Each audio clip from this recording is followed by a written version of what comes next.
talking about weekly planning specifically tailored to maximize your results as a salesperson, as a sales leader or entrepreneur.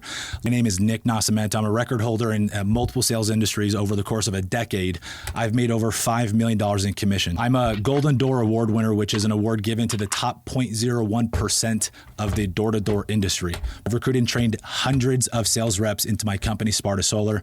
We've paid out over $6.7 million in commissions. I'm the founder of SalesCon and have spoken on many stages with some of the top sales trainers like Jeremy Miner, Daniel G, and others. Now, most importantly, I've transformed my fitness, my faith, and my family relationships because of this ability to proactively plan, and it's allowed me to win in multiple areas. And I want to share some of the secrets with you so that you can win not just professionally with your sales, but also personally as well. Look, I've worked with thousands of sales reps, and the lack of weekly planning is the number one most consistent reason I have seen why reps do not level up and grow. Success in selling is 80% mindset, and it's 20% tactics.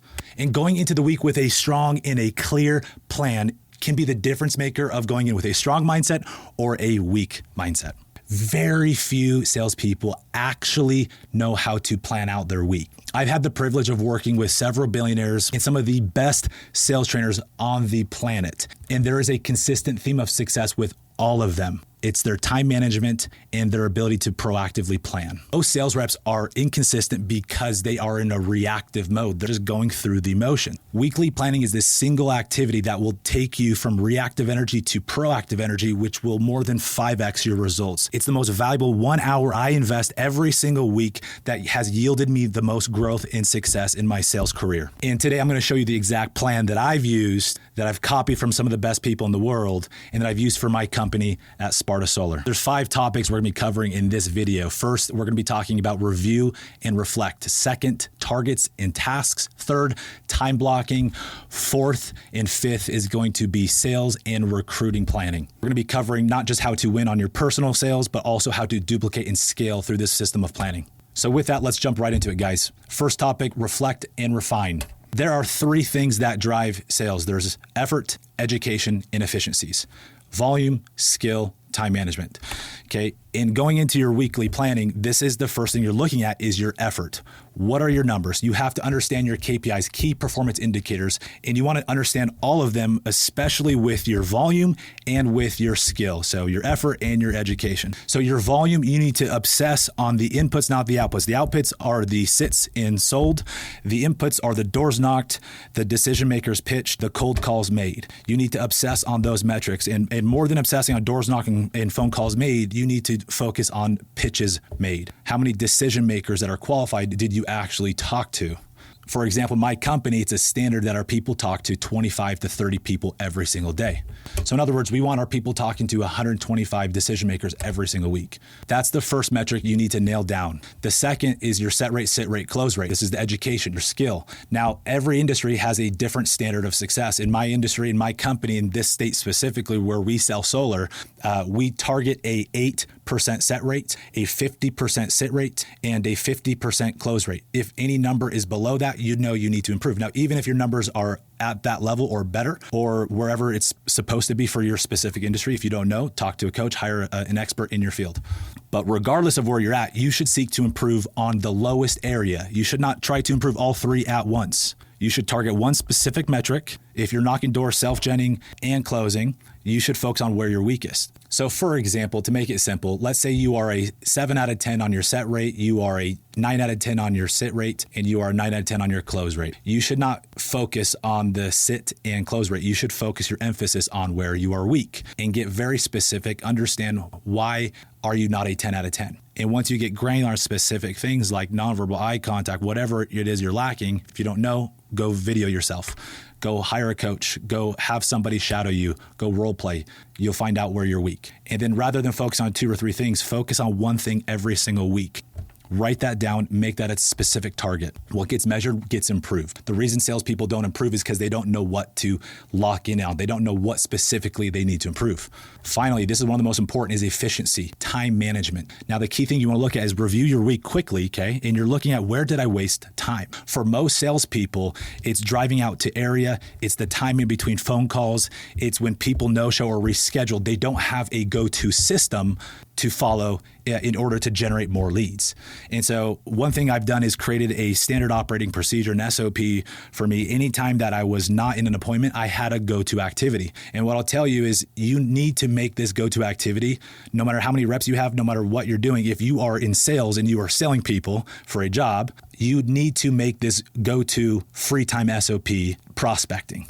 Prospecting equals prosperity. Shift the perspective going into your week to focus on inputs, focus on prospecting, focus on volume. And it's not, I have to. It's you get to. If somebody no-shows or cancels, you get to go talk to more people. You become unstoppable with this mindset. Your close rate will actually go up as well. Not to mention, you will obviously talk to more people, you will set more appointments and close more deals just from that alone. But the phenomenon is you won't need every deal as much. And so as you lean out, you become less desperate. People lean in and people want to buy whatever you offer. Another thing to audit is how much time are you spending on each close? So for example, if you know people in your industry that close in 50 minutes and you're taking 2 hours, that's a very expensive cost. What I've learned in sales, people telling you no is not your biggest problem. You allowing people to waste your time is. Look, there's major time and there's minor time in sales. Major time is time in front of a qualified prospect. Minor time is anything else. You should itemize and write down every single thing you do in the week, including driving to area, phone calls, door knocking, things that you are doing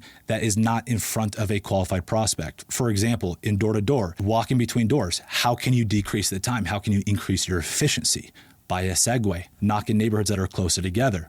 If you are a sales manager, people are setting for you and you're driving on average 12 minutes to each appointment, have your people working closer together. I've done this and it's a massive advantage. We're able to double, triple, sometimes quadruple stack appointments over a 1 or 2 hour window to guarantee our top closers are never wasting a 2 hour period on their calendar. So this reflect and refine part, this should take no longer than 5 minutes.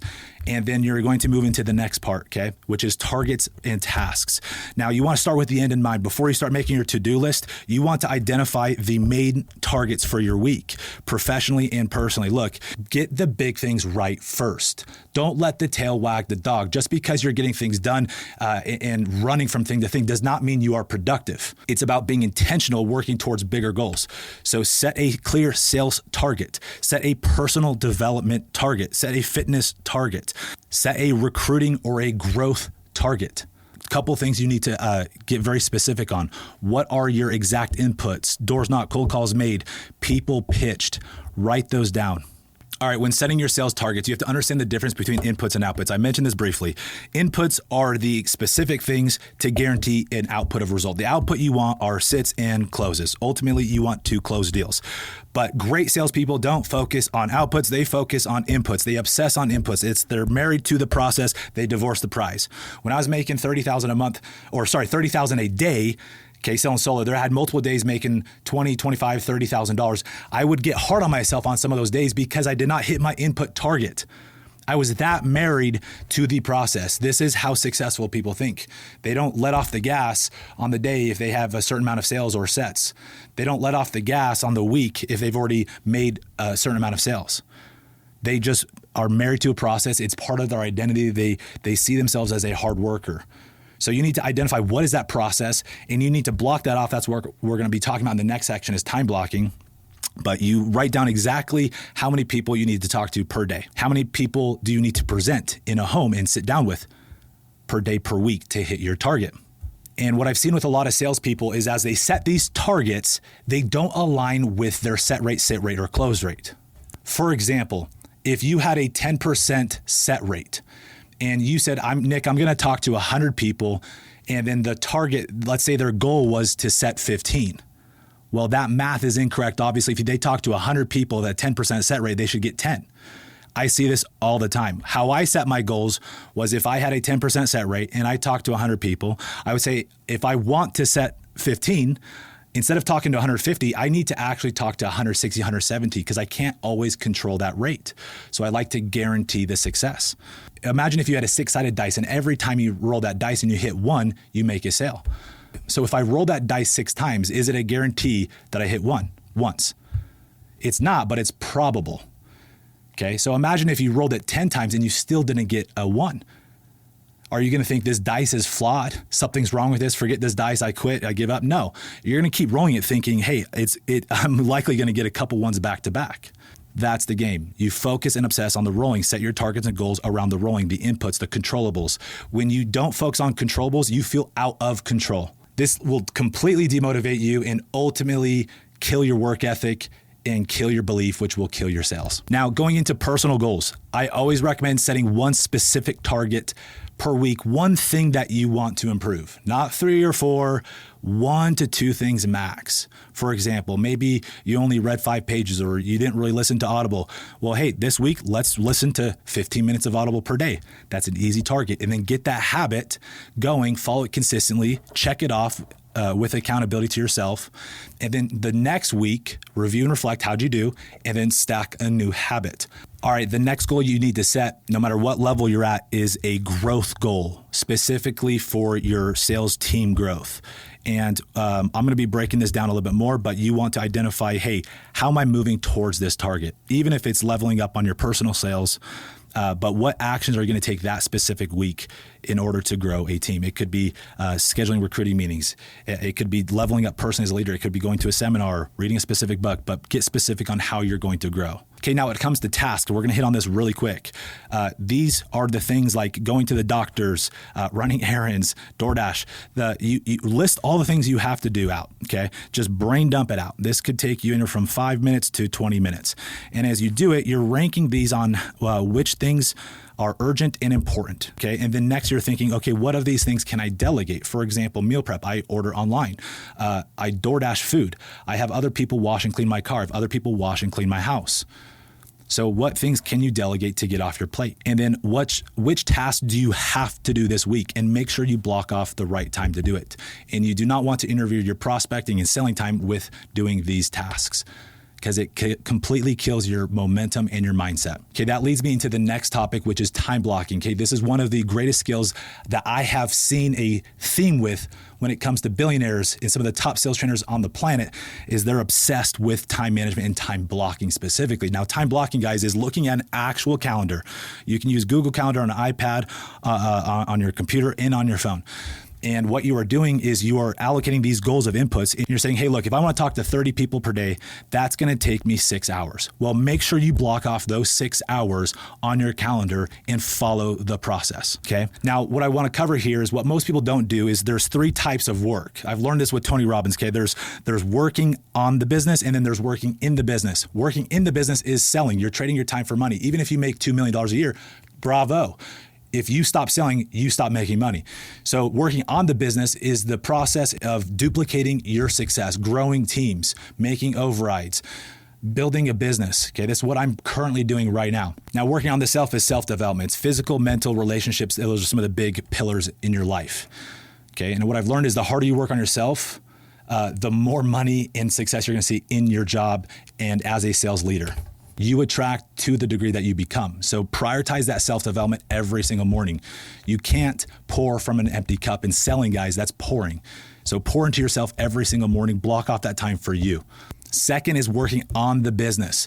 Now, depending on where you are at your career, this has a different level of importance. For example, if you have a team or are building a team, this is critical that you block off a time from 9 a.m. to around 11 or 12 p.m. every single day. This is the standard and system I use. It works very well. That helped me go from making $200,000 a month to now making that and more as a leader without having to knock doors and close deals myself. And then what you are doing is from 12 o'clock and on, you are working in the business. That is your prospecting time. Now, let's say your day has this much time in the business and then this much time on the business. If you want to scale as a leader, you have to slowly switch these out. I've seen a lot of people just go from in the business to on the business, stop knocking and stop selling to just, I'm going to be a leader. And it backfires. Okay, there's a right cadence and a right balance depending on your risk tolerance and your leadership and your competence.